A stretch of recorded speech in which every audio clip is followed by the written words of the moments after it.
vamos falar sobre constelação familiar e o perdão. Quando a gente olha para o tema perdão, um ponto importante é perceber que a dificuldade em perdoar, muitas vezes, é uma forma de se proteger para evitar que, de novo, uma dor, algo que a gente não gostou, aconteça. Então, o primeiro passo é entender que o perdão é uma necessidade de proteção, significa uma necessidade de segurança.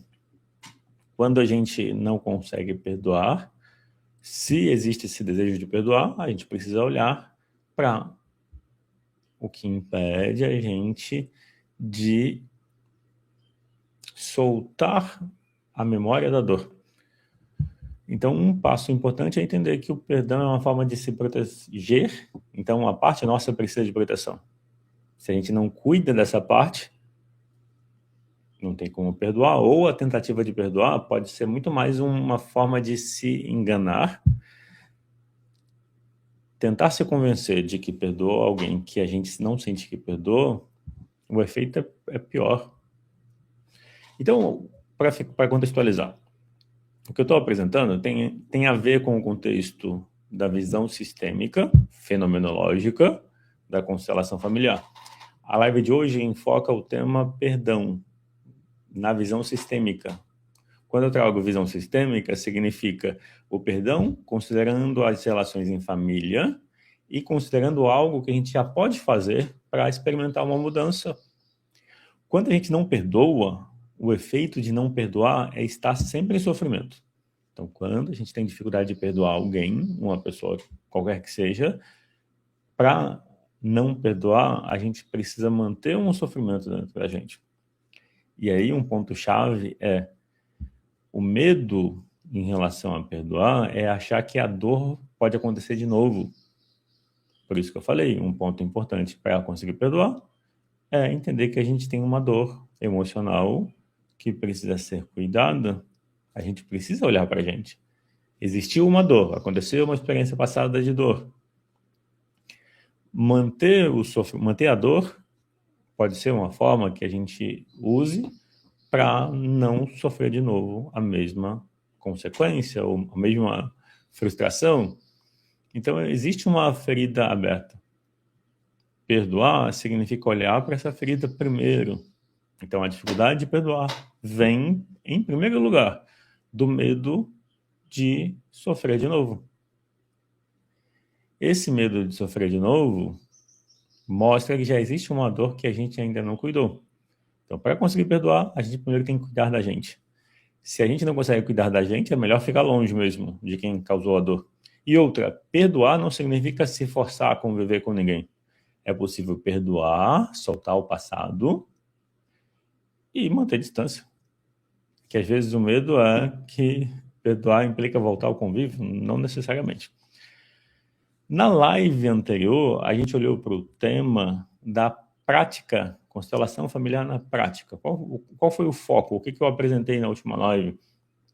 Primeiro, existe uma sobrevalorização de um olhar de que tudo tem que ser científico, mas existe um modelo que é um modelo complementar. Complementar significa que são dois modelos que se apoiam, mas não se excluem.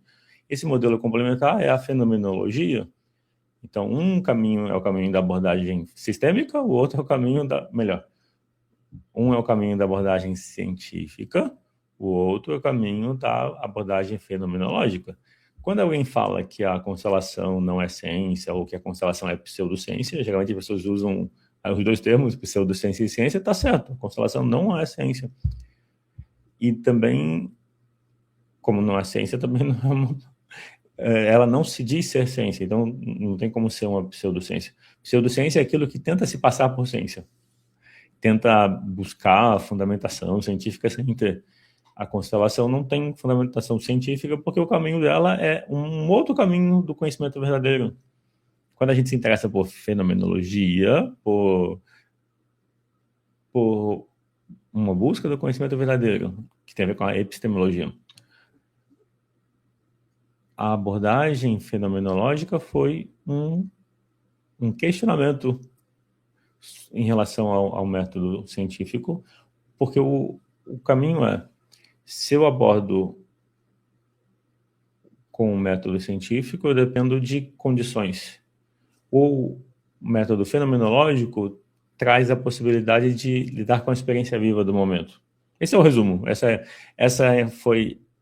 Essa introdução foi o que a gente abordou na live anterior. Então, a compreensão da prática da constelação, que segue o caminho fenomenológico.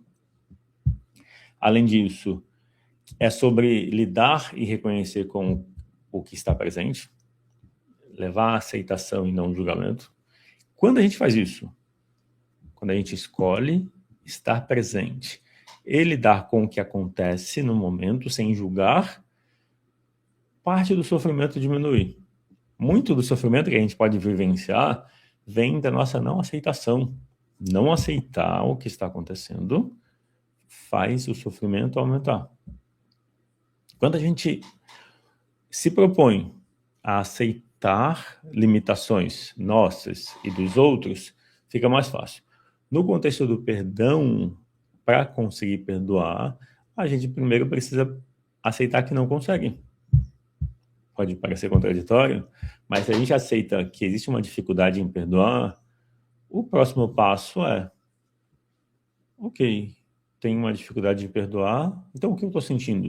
O que é essa dificuldade de perdoar? Qual é a sensação? Independente do nome, a gente não precisa dar nome para todos os sentimentos e sensações. A gente pode simplesmente reconhecer um sentimento, uma sensação, sem precisar dar nome. Quando a gente fica dando nome para o sentimento, a gente não vai achar todos os nomes, e muitas vezes a gente pode tentar encaixar o que a gente sente numa palavra que representa um nome de sentimento. Mas como que a gente sabe que é? Eu posso estar lidando com a minha vulnerabilidade e eu posso chamar isso de insegurança. Tem um efeito negativo. Uma coisa é, eu estou me sentindo vulnerável porque eu vou lidar com uma situação que está fora do meu controle. Normal. E eu posso chamar isso de insegurança. O problema é que quando a gente chama de insegurança algo que não é insegurança, a gente cria mais confusão. Então já existe, quando a gente está lidando com alguma dificuldade emocional, é normal que seja desconfortável. Mas se eu tento me apegar a termos para entender, para dizer que, para achar que eu estou entendendo o que eu sinto, eu estou criando mais confusão, mais pressão. Nesse contexto, o perdão, a dificuldade em perdoar e a escolha por perdoar precisa passar por um reconhecimento daquilo que a gente sente no momento, e esse reconhecimento precisa da aceitação. A gente precisa aceitar que não consegue perdoar, por exemplo. E tem um ponto-chave. Com um olhar sistêmico, a gente pode identificar, por exemplo, que às vezes esse tema da dificuldade de perdoar já é um tema antigo na família. Mais pessoas sentiram na família ou sentem a mágoa ou a dificuldade em perdoar como algo que se repete geração a geração. O que eu quero mostrar com isso é a dificuldade em perdoar pode ser algo que a gente está sentindo e que não é só nosso. A gente tem o nosso motivo para sentir mágoa ou para não conseguir perdoar, por exemplo, por experiências passadas, mas é algo que está na família. É algo que outras pessoas sentiram, e a gente carrega uma mágoa que não é só nossa. Eu vou dar um exemplo daqui a pouco, por exemplo. Um exemplo no contexto de família, relação entre pais e filhos. Às vezes os pais se separam e os filhos, ou um dos filhos, assume a mágoa de um dos pais contra o outro. E sente uma mágoa pelo pai ou pela mãe, e é a mágoa de um dos pais, por exemplo. Esse assumir a mágoa do pai ou da mãe é o tomar partido. Tomar partido e significa se apegar, assumir para si o sentimento. É como se fosse nessa relação entre pais e filhos. Se a minha mãe ou meu pai tem mágoa um do outro, eu também vou ter. Geralmente aquele que a gente tem mais afinidade é o que a gente se identifica e pode tomar para si. O que eu estou comentando é um exemplo, não é uma regra, de forma alguma a constelação apresenta regra, mas é uma observação. Isso é algo que pode acontecer, é algo que a gente pode vivenciar. Não quer dizer que é uma regra e que todo mundo vivencie, mas a questão-chave é, quando a gente reconhece, se eu estou lidando com uma mágoa, se eu tenho dificuldade em perdoar, e eu quero perdoar, porque se eu não quiser, ninguém vai me forçar a perdoar. Ao contrário, toda tentativa das pessoas à volta de dizer que você tem que perdoar quando você sente uma dor e não quer perdoar, só reforça a dor. Então, o primeiro ponto é entender que quando a gente guarda mágoa, o primeiro prejudicado é a gente.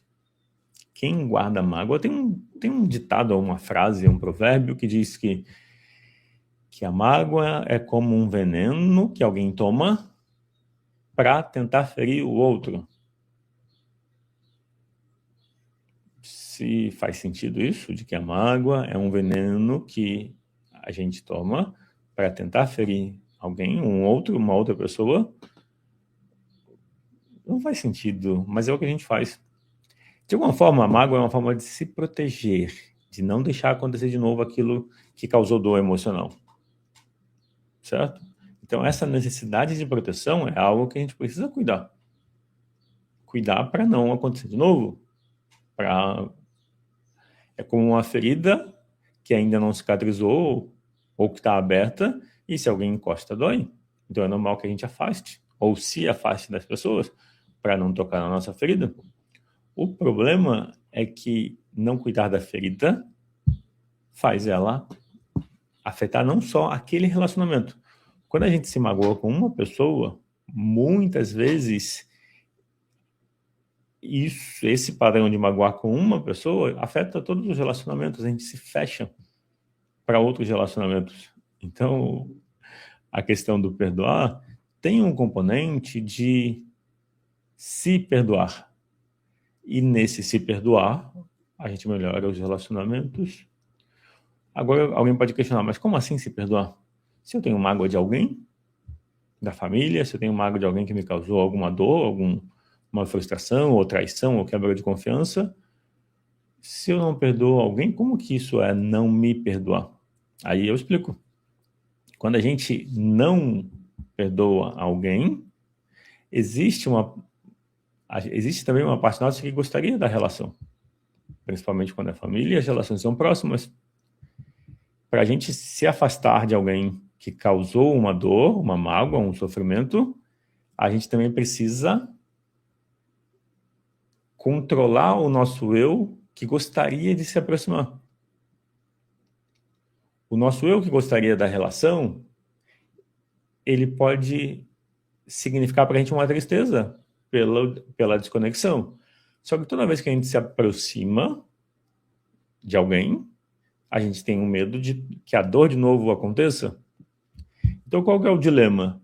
O dilema é, existe um lado sociável, que quer a conexão com os outros, todo mundo tem esse lado, e existe um lado que quer se proteger. Essa dinâmica entre um lado sociável, que quer a conexão com os outros, e um lado autêntico, que quer se proteger, gera uma tensão dentro da gente. Imagina que a mágoa ou não perdoar é o nosso lado controlador tentando controlar o nosso lado autêntico, o nosso lado sociável. E por que a gente tenta se controlar para ser menos sociável? Porque se a gente for muito sociável, por exemplo, e a gente tem uma ferida da traição, da quebra da confiança, é provável que uma outra pessoa vai esbarrar nessa ferida. E às vezes uma outra pessoa, esbarra na nossa dor, ferida emocional. Rejeição causa uma ferida emocional, o abandono, a humilhação, a traição e a injustiça. Nos relacionamentos, a gente o tempo todo esbarra em ter que lidar com essas feridas. E essas 5 feridas que eu falei, elas surgem na infância, até os 7 anos de vida. Eu sempre indico um livro chamado As 5 Feridas Emocionais. A autora chama-se Lise Bourbeau. É uma terapeuta corporal francesa. Mas o resumo desse livro, o que eu quero destacar, As 5 feridas emocionais, Rodrigo, as 5 feridas são rejeição, abandono, humilhação, traição e injustiça. Segundo a autora, a gente vivencia essas feridas. Vivenciar significa ter contato com elas. E não necessariamente a gente está consciente hoje, mas tem um jeito de perceber. Às vezes a gente não está consciente de uma ferida emocional porque a gente não parou para pensar nela. Então, se eu não paro para investigar, eu posso dizer que eu não sei, eu não tenho. Mas, por exemplo, como a gente identifica uma ferida emocional? Geralmente pelo que dói na gente. A ferida da rejeição, quando a gente recebe um não, dói muito. Por exemplo, a dificuldade em lidar com um não, quando traz muito desconforto, receber um não, por exemplo, muitas vezes mostra que é algo que toca numa ferida da rejeição. E às vezes na infância não significa que a gente foi rejeitado de uma forma explícita. Às vezes foi a indisponibilidade por um período do pai ou da mãe. Os pais estavam ocupados e a gente se sentiu rejeitado, por exemplo. Então não precisa ter acontecido de fato uma rejeição. Existem pessoas que vivenciaram uma rejeição de fato. Às vezes o sentimento da rejeição pode ser a indisponibilidade do pai ou da mãe, por exemplo. E aí, a constelação familiar traz um olhar para isso como amor interrompido. Quando a criança ou o bebê busca conexão com a mãe ou o pai, por exemplo, e a mãe ou o pai não está disponível. Então, o movimento de buscar e não encontrar causa uma dor. E muitas vezes essa dor de buscar a conexão e não encontrar faz a gente se fechar. Esse é o amor interrompido. O movimento de buscar, de estender os braços e o não encontrar. Essa dor pode ser vivenciada como uma dor da rejeição. Qual é o efeito da dor da rejeição? O se fechar. Se fechar para as relações. Então, não busco mais. Esse não buscar mais é criar uma máscara para se proteger. A máscara do evitador. Quando a gente foge de compromisso, foge de responsabilidade, ou evita a todo custo, de alguma forma isso é uma forma de se proteger de ter que lidar novamente com a rejeição. Só que se a gente foge da dor da rejeição, a gente foge da vida. Não tem como. O caminho seria aprender a lidar com a rejeição. Eu estou contextualizando as feridas emocionais para dar fundamento ao tema principal da live, que é a dificuldade em perdoar. A dificuldade em perdoar vem de uma necessidade de se proteger. A gente se protege da dor emocional. E quando eu falo das feridas emocionais, é para mostrar de onde elas vêm. Então, pode ser que nada de hoje seja um motivo para a gente se sentir mal ou incomodado. O Rodrigo escreveu, mas vai perdoar para se machucar de novo? Exatamente, o Rodrigo. O medo de perdoar é, eu vou perdoar e vou me machucar de novo. Esse é o medo. É disso que a gente se protege. Só que não perdoar também significa se manter em sofrimento. Então, o desafio de entender o perdão é que primeiro precisa-se do auto-perdão. E outra, quando a gente escolhe o perdoar, não é para voltar ao convívio com alguém que causou uma dor. O perdoar significa cuidar da nossa dor. É que se a gente entende que não existe nenhuma obrigação de perdoar, mas se eu não perdoo alguém, eu fico na dor que foi causada lá atrás. É como se não perdoar para se proteger de uma dor significa se manter continuamente em dor. Então, o perdão é algo que a gente faz para a gente. E perdoar não significa ter que voltar ao convívio. A gente pode perdoar, que significa abrir mão da mágoa, mas pode se proteger mantendo uma distância. O que eu quero mostrar é que muitas vezes a gente usa a dor para se afastar de alguém que causou a dor. Usar uma dor que a gente sente para se afastar de alguém que causou essa dor, mantém a dor. O que eu estou dizendo é o caminho para a gente viver melhor passa por perdoar quem causou alguma mágoa, seja rejeição, abandono, humilhação, traição e injustiça. Se observar, essas 5 feridas acompanham a gente a vida toda. Rejeição, abandono, humilhação, traição e injustiça. Alguém poderia falar a frustração. A frustração também é uma dor. Para mim, a frustração é o mesmo que rejeição. Por exemplo, a frustração pode ser... É que frustração é o que a gente vivencia diante da rejeição, diante do abandono, da humilhação, da traição e da injustiça. O sentimento é de frustrado porque uma experiência aconteceu. E o que eu estou mostrando é, independente dos acontecimentos, independente das relações, manter mágoa é uma forma de se proteger, sim, só que é uma forma de se proteger mantendo a dor. O Rodrigo escreveu, mas se uma pessoa te causou isso, 5 feridas, vai perdoar? Eu acho que uma coisa importante, Rodrigo, é entender que o perdoar não significa voltar a conviver com a pessoa. Você pode manter a distância, normal. Então, perdoar não significa voltar a conviver. Isso é um ponto importante. O perdoar significa perdoar a si mesmo. O perdoar significa soltar um peso, soltar o peso do passado.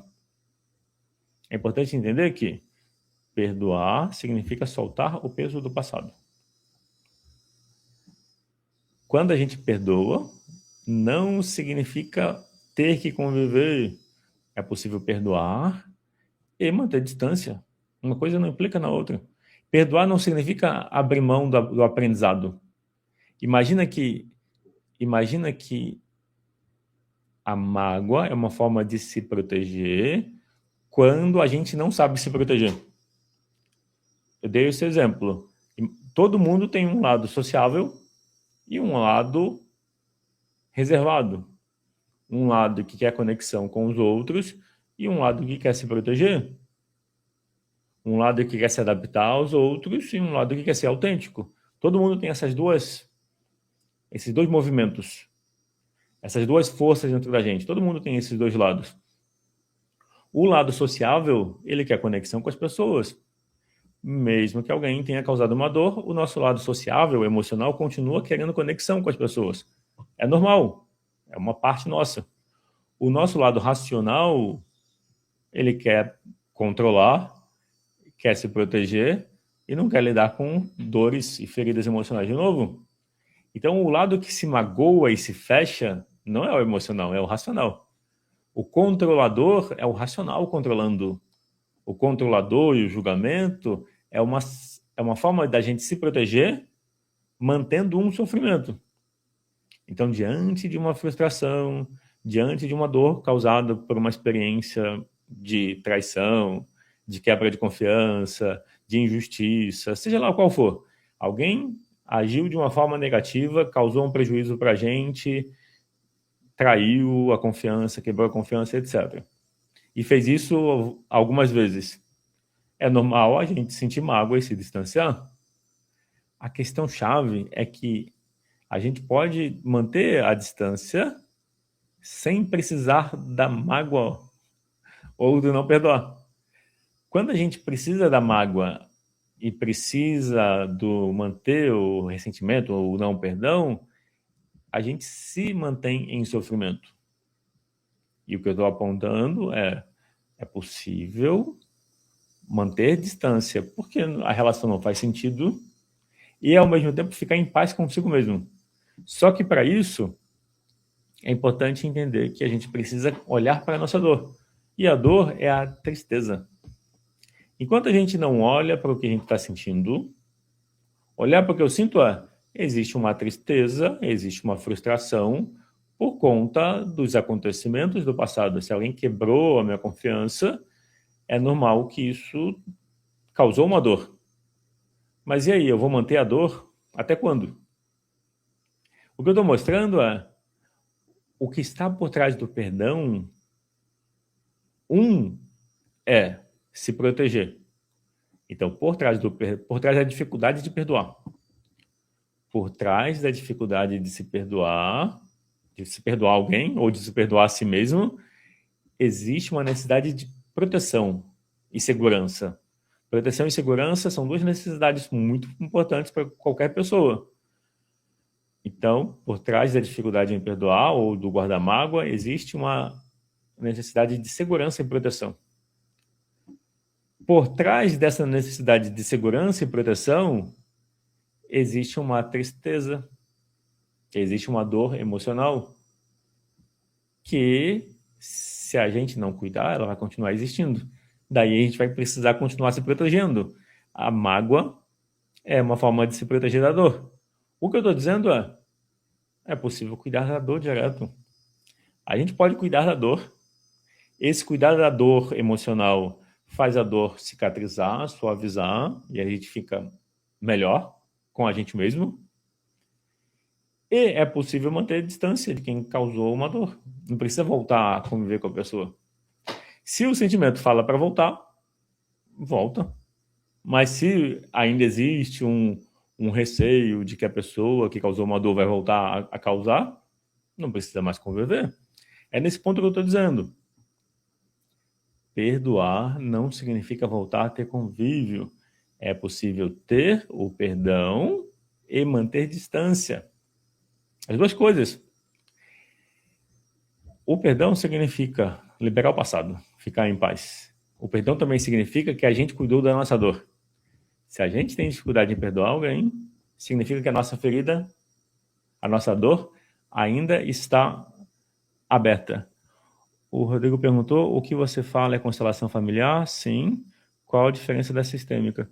Geralmente, quando fala constelação familiar ou constelação sistêmica, é a mesma coisa, só mudando o nome. Constelação familiar, o nome, vamos dizer assim, o outro nome da constelação familiar é abordagem sistêmica fenomenológica, segundo Bert Hellinger.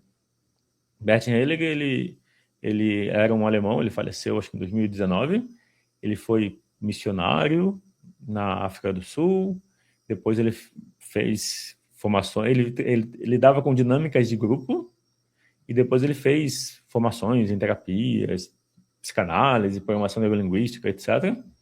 E ele observou que os grupos tinham uma outra força que afetava as pessoas.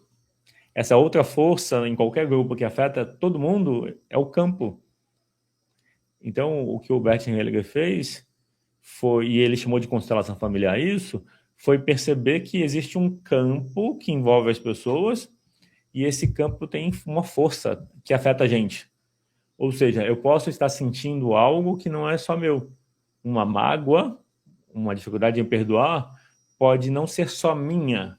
Pode ser algo que é de outras pessoas da família. Até de gerações passadas. Duas pessoas da família que tiveram mágoa umas pelas outras, essa mágoa não fica só entre as duas pessoas. Essa mágoa pode ser passada geração após geração. Alguém pode perguntar, mas como isso é possível? Para responder o como isso é possível, uma forma de responder isso é pensar que a gente imita. A gente imita as pessoas que a gente tem conexão emocional. Imitar significa ficar parecido com as pessoas que a gente se conecta. Então, pessoas da família que a gente tem afinidade, a gente é mais parecido. A coisa mais curiosa é, pessoas que a gente rejeita ou que não gosta, a gente é mais parecido ainda. Parece uma contradição, não parece? Vou falar de novo. A pessoa que você mais gosta na família, você vai se perceber muito parecido com essa pessoa. Certo? Faz sentido? Agora, pensa uma pessoa que você tem dificuldade na sua família. Sempre tem algum. Normalmente, essa pessoa que você tem dificuldade, a gente é mais parecido ainda. A gente só não consegue reconhecer. A gente não quer ver. Eu não reconheço porque eu não quero ver, mas outras pessoas reconhecem. Outras pessoas são capazes de dizer que, existe essa semelhança. Entendeu? O que eu quero mostrar é que o humano é um animal de relacionamento. Aí a gente aprende a se relacionar consciente disso ou não. O que eu estou mostrando é, a gente precisa se observar. Esse se observar é se perceber. Como a gente se sente, como eu me sinto. E como que eu lido com o que eu me sinto? Se eu sinto uma mágoa, como isso me afeta? Se eu observo que eu sinto uma mágoa em relação a alguém, como essa mágoa me afeta?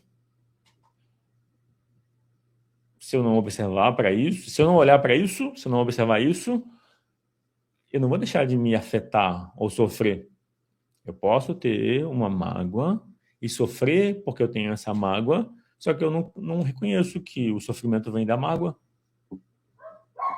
E quando a gente se magoa em relação a uma pessoa, a mágoa não fica só nessa relação. Se magoar em relação a uma pessoa, qualquer que seja ela, significa também se magoar em relação a si mesmo. Qual parte da gente? A parte que ainda gostaria de conexão com essa pessoa que a gente se magoou. Então, para se magoar com uma pessoa, a gente tem que se magoar com duas, pelo menos. A gente se magoa com a pessoa que causou uma frustração, uma dor, um sofrimento, e a gente se magoa com o nosso lado que ainda gostaria da conexão com essa pessoa. Então, tem duas mágoas. Para perdoar alguém, a gente precisa perdoar que a gente ainda quer conexão com a pessoa que causou a dor. O que eu quero dizer é, como que eu vivencio isso na prática? Qual seria a prática disso? A prática é, eu preciso reconhecer a dor. Eu preciso reconhecer que tem uma tristeza, que tem uma dor, que tem uma frustração. Quando eu olho para a dor, para a tristeza, para a frustração de uma relação que não foi saudável ou que não é saudável, quando eu olho para essa dor, eu posso cuidar dela. Ou seja, o se perdoar envolve olhar para a dor emocional. Essa dor emocional tem nome, chama tristeza. Tristeza é uma emoção básica que todo mundo tem. Todo mundo sente tristeza, medo, raiva, alegria. São 4 emoções básicas. Os outros nomes de sentimentos são desdobramentos de tristeza, raiva, medo e alegria. A dificuldade de lidar com as emoções, ou com a gente mesmo, é a dificuldade de lidar com essas 4 emoções. A alegria, ninguém tem problema com a alegria, a princípio, ou se tem é mais raro, certo? Mas com tristeza, parece que a maioria das pessoas foge da tristeza. Fugir da tristeza é manter a tristeza. Não querer sentir a tristeza faz a tristeza permanecer. Não querer sentir a tristeza faz a nossa tristeza aumentar. O que eu estou querendo dizer? Por trás da mágoa, por trás da dificuldade de perdoar, existe uma tristeza que a gente não está olhando e não está cuidando. Então, para perdoar, não adianta se forçar a perdoar. Para perdoar, a gente precisa olhar para a nossa tristeza. Quando a gente olha para a tristeza, se permite sentir e aprende a lidar, aprende a cuidar de si, porque a tristeza é um aviso de que a gente não está cuidando da gente. Então, quando eu estou triste, significa o meu emocional está dizendo que eu não estou cuidando dele. Eu uso uma metáfora, imagina que o corpo é como se fosse uma casa, e nessa casa, que é o corpo, tem 2 pessoas, uma mais racional, controladora, e uma emocional.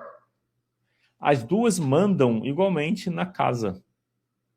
Agora imagina que o racional é mandão e ele toma conta da casa e tenta esconder o emocional, tenta prender o emocional em algum cômodo da casa. O emocional tem a chave das portas. Ele vai voltar. Por mais que o nosso lado racional tente controlar as emoções e tenta prender a pessoa que é o nosso emocional vai voltar. Ele tem muita força. Ele manda igual. Então não adianta tentar prender o nosso emocional num cômodo da casa. Ele tem a chave, ele volta. E é isso que faz a gente ficar insatisfeito ou sofrer sem motivo, às vezes, porque o nosso emocional voltou. Porque ele manda igual, a casa dele também. A Josi Giovanella, no Instagram, escreveu: eu olho para minha tristeza, meu emocional, e me permito senti-la. Isso. Quando a gente faz isso, Josi, pode ser desconfortável no começo, mas conforme a gente vai conversando com o nosso emocional que está triste, e acolhe, e dá tempo, e se pergunta, como eu posso cuidar de mim? Qual o cuidado que eu preciso? Conforme a gente faz isso, o efeito é que a tristeza vai suavizando. Então é importante entender que a tristeza faz parte das experiências da vida. Não tem como não sentir tristeza. E a tristeza, ela indica que a gente precisa parar e rever. A tristeza indica, pare e reveja. Reveja os caminhos que você está seguindo. Reveja se de fato o que você faz sentido. Reveja a qualidade dos relacionamentos.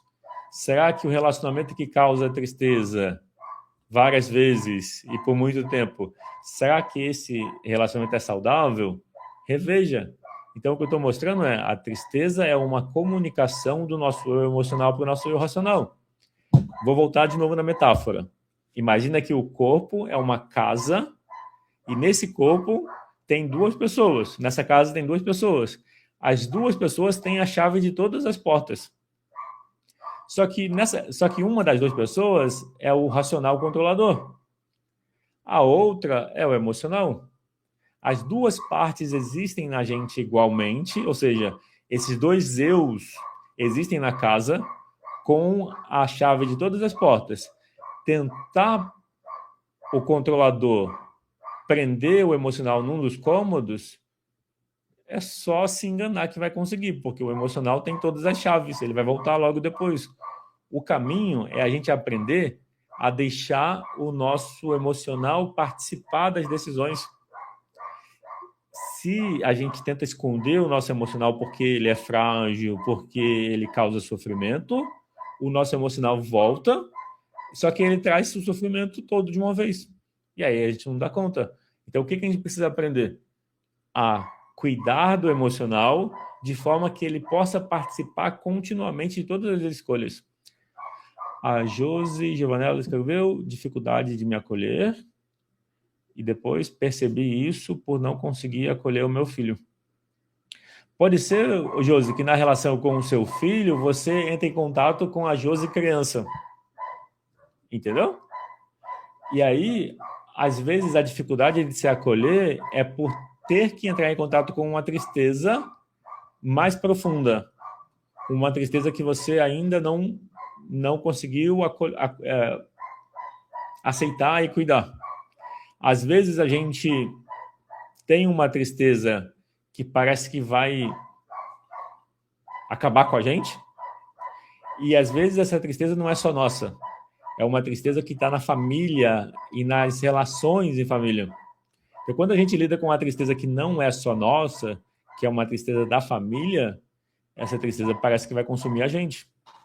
Eu comecei a atuar, eu conheci constelação familiar em 2011, fiz a formação em 2 anos, fiz outras formações também em PNL, hipnose, psicanálise, fiz várias formações em coaching. E em 2012 eu comecei a atuar, a facilitar grupos de constelação familiar e também atender em sessões individuais. E eu já buscava desde 2003 autoconhecimento, mas lendo livros. E a partir de 2011 eu comecei a ter ferramentas práticas. Ainda assim, eu só fui olhar para a minha tristeza em 2018.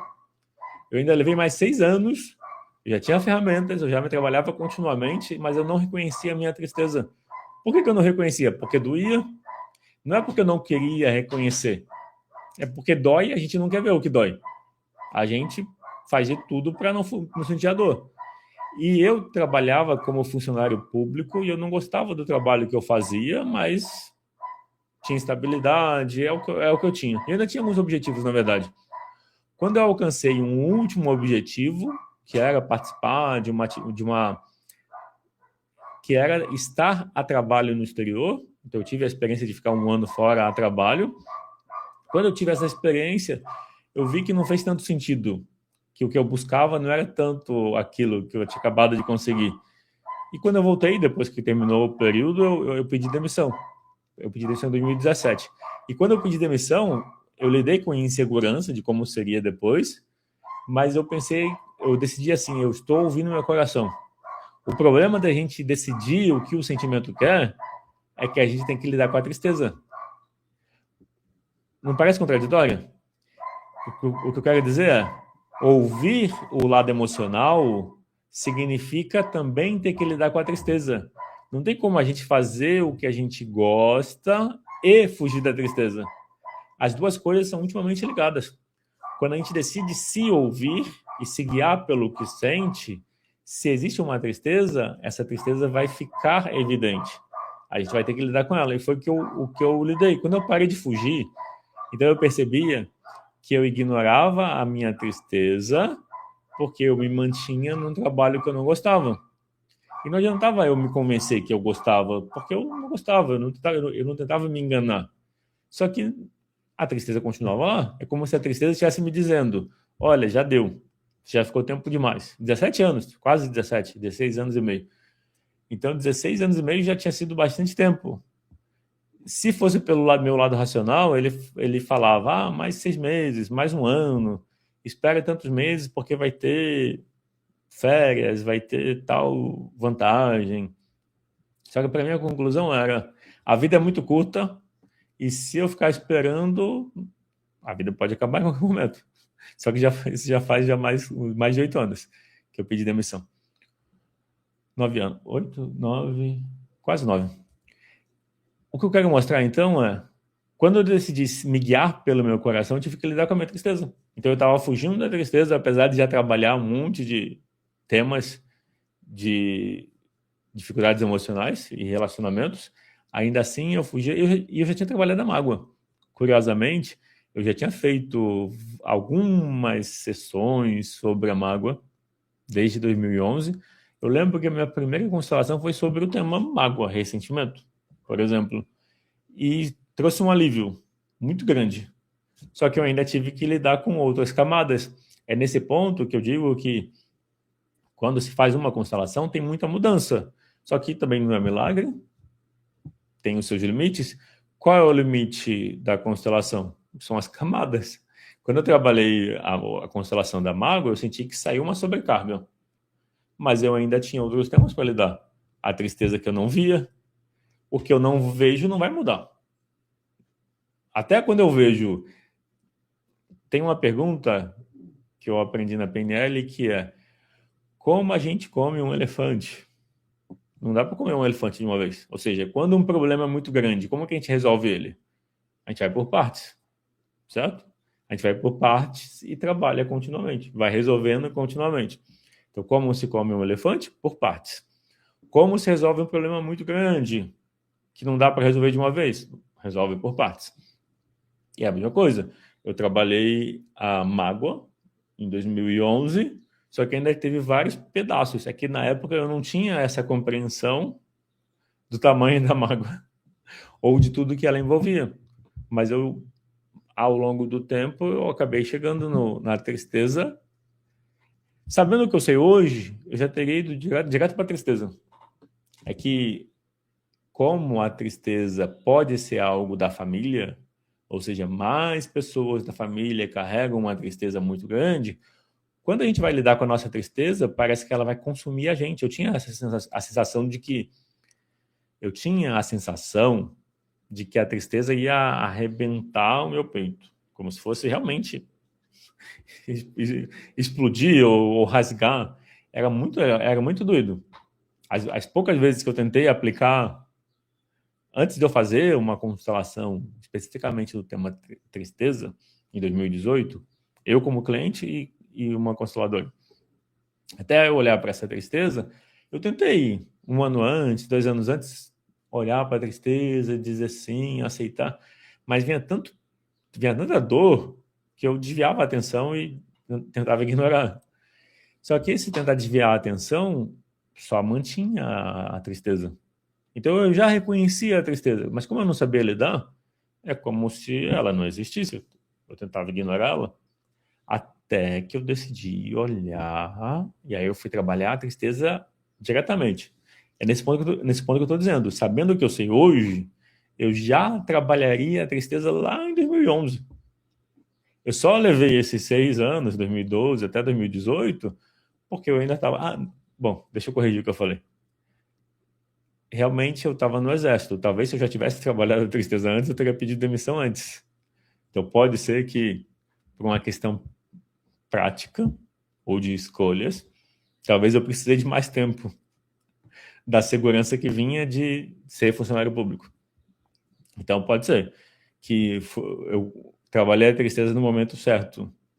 Mas o que eu estou dizendo é, sabendo o que eu sei hoje, eu já teria trabalhado a tristeza na primeira oportunidade, 2011 e 12.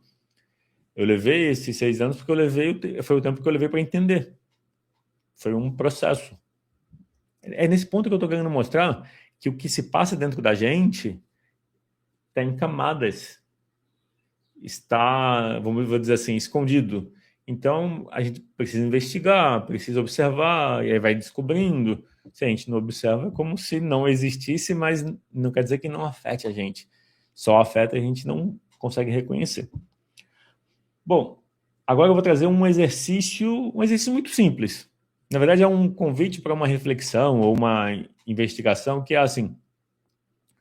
O primeiro ponto é, se você reconhece o tema mágoa ou dificuldade em perdoar, você pode usar esse tema. Se você não reconhece, se você não tem esse tema, você pode pensar, por exemplo, o que incomoda. Todo mundo tem alguma coisa que incomoda. Essa situação que incomoda é muito parecido com uma mágoa. É que às vezes a gente dá outro nome. Mas eu vou considerar que quem está trabalhando a mágoa. Mas quem quiser adaptar para alguma coisa que incomoda, pode também. Então, se você não tem mágoa, pensa alguma coisa que incomoda. Ou alguma coisa que você não gosta. Aquilo que a gente não gosta, aquilo que incomoda, é uma forma de mágoa. É uma forma de rejeitar algo. A gente rejeita esse algo para se proteger da dor que esse algo poderia causar. Isso é o que a gente não gosta. Então, vamos trabalhar a mágoa. Como é que funciona? Pensa na situação. Pensa na pessoa que causou mágoa. Talvez venha uma memória de uma situação de dor, de traição, de quebra de confiança. Observa a imagem e a dor. Observar a imagem é qual memória vem. Para mim, quando eu penso, vem uma imagem de uma situação onde houve uma frustração. Como se essa imagem me lembrasse da necessidade de manter distância. O sentimento, normalmente, é um aperto, é uma dor. Eu sinto mais leve porque eu já trabalhei várias vezes, mas eu consigo reconhecer um peso nos olhos, assim, como se as pálpebras ficassem pesadas.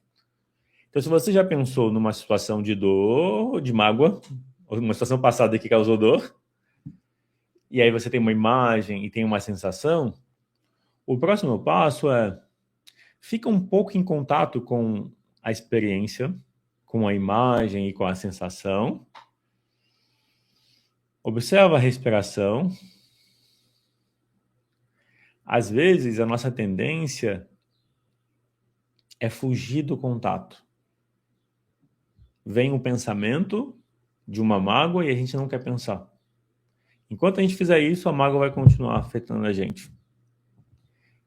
Eu convido você, nesse momento, a experimentar, ao invés de desviar a atenção e fugir, experimenta ficar em contato.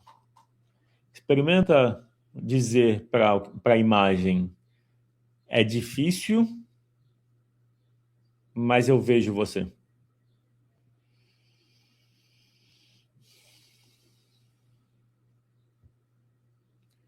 E você pode dizer também, é desconfortável, mas eu me permito sentir.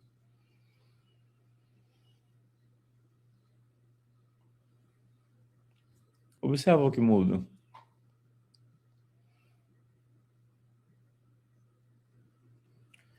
E um ponto-chave é, sistemicamente, todos têm o mesmo direito de pertencer, Quando a gente rejeita uma pessoa, é como se a gente quisesse que essa pessoa não pertencesse. Tentar excluir alguém da família afeta a gente. Afeta todos e afeta a gente. Experimenta dizer para a imagem ou para a pessoa que pode ser assim, ó. Isso pode ser mentalmente. Você pode dizer... Ou simplesmente, eu vejo você, você faz parte. Ou, a gente pensa diferente, mas eu te respeito como pessoa.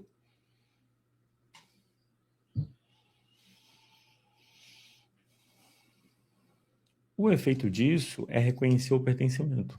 Você pode expressar da sua forma, ou pode só ter ouvido e pensado, não precisa falar de um jeito específico, mas a experiência é perceber que a pessoa faz parte, independente do que aconteceu. E que tentar escolher alguém volta contra a gente. O perdão significa cuidar de si. E por último, agora o passo é olhar para a dor, para a própria dor. E aí você pensa na dor como se fosse uma pessoa. Lembra da metáfora da casa? O corpo como uma casa, e dentro dessa casa tem duas pessoas, a racional e a emocional. Essas duas pessoas que existem na casa, que é a gente, elas mandam igualmente na casa. Só que elas chegam e não avisam que chegou. Normalmente o racional está sempre tomando conta. O emocional de vez em quando aparece. Por quê? Porque o racional fica dificultando. O ideal seria a gente conseguir que o racional e o emocional trabalhassem juntos. Para emocional e racional trabalhar juntos, a gente precisa cuidar da ferida emocional. A gente precisa olhar para a tristeza e cuidar dela. Como que a gente olha para a tristeza e cuida dela? Se permitindo sentir, reconhecendo que dói e dando as boas-vindas. Um último passo, esse vai ser o fechamento da experiência. Imagina que exista uma parte da tristeza, todo mundo sente tristeza. Tristeza é uma experiência humana. Tristeza, medo, raiva e alegria, então é normal. Se a gente rejeita a tristeza, aí ela aumenta e toma conta da gente. O que a gente rejeita, controla a gente. O que a gente aceita ou aprende a aceitar, a gente integra. O que a gente rejeita, vira um outro eu que manda na gente. Vou falar de novo. O que a gente rejeita nosso, ganha força e passa a controlar a gente. O que a gente aprende a aceitar, aprende a conviver, se integra a gente e vira uma força que ajuda a gente nos relacionamentos, ajuda a gente na vida. Então, o caminho de aprender a perdoar é o caminho de cuidar de si e de integrar uma parte nossa que antes estava excluída. Quando a gente consegue integrar uma parte nossa que antes estava excluída, geralmente o sentimento é de leveza, de liberação. Então é esse o caminho. Todo o assunto que a gente trabalha hoje na live tem a ver com esse caminho de reconhecer que a gente pode ter uma ferida que a gente ainda não cuidou, e se a gente reconhece essa dor, a gente pode cuidar dela. E para cuidar dela é o passo que a gente fez até aqui. Por último, se você reconhece uma tristeza, imagina que parte dessa tristeza não é só sua. Parte da tristeza que eu sinto pode ser do campo, da família, das relações. Então, para fechar simbolicamente, imagina que você tem uma caixa nas mãos. Essa caixa representa a parte da tristeza que não é só sua, que não é só minha, mas é da família. Às vezes, isso eu achei bem interessante, eu aprendi em um outro curso que não foi de constelação familiar. Às vezes, a tristeza que a gente sente é do coletivo, é da humanidade. Olha que interessante, pode parecer absurdo para algumas pessoas mais racionais. Para quem é mais racional, mais pragmático, pode parecer um absurdo. Como assim? Eu vou sentir uma tristeza que é da humanidade. A questão é, como não? Como não sentir? Quem sente, sente. Se você vê uma cena triste, isso emociona? É a natureza humana. Então não é absurdo, é prático, é imediato. Então o que eu estou dizendo? Simbolicamente, para fechar o exercício e também encerrar a live daqui a pouquinho, imagina que você tem uma caixa nas mãos, feche os olhos e olhe para uma imagem que representa a família, a sua família. E se quiser, pensa numa imagem que representa a humanidade, como você preferir. Só a família, só a humanidade, a família e a humanidade tudo junto, do seu jeito. E aí você faz o gesto de devolver, de entregar essa caixa. E ao entregar na caixa, você diz: eu deixo com vocês o que é de vocês e eu guardo comigo só o que é meu.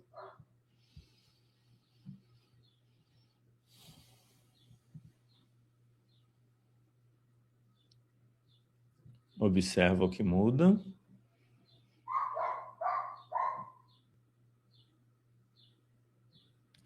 Se alguém quiser comentar o que mudou, pode comentar ou pode mandar no privado também a mensagem, como foi a experiência.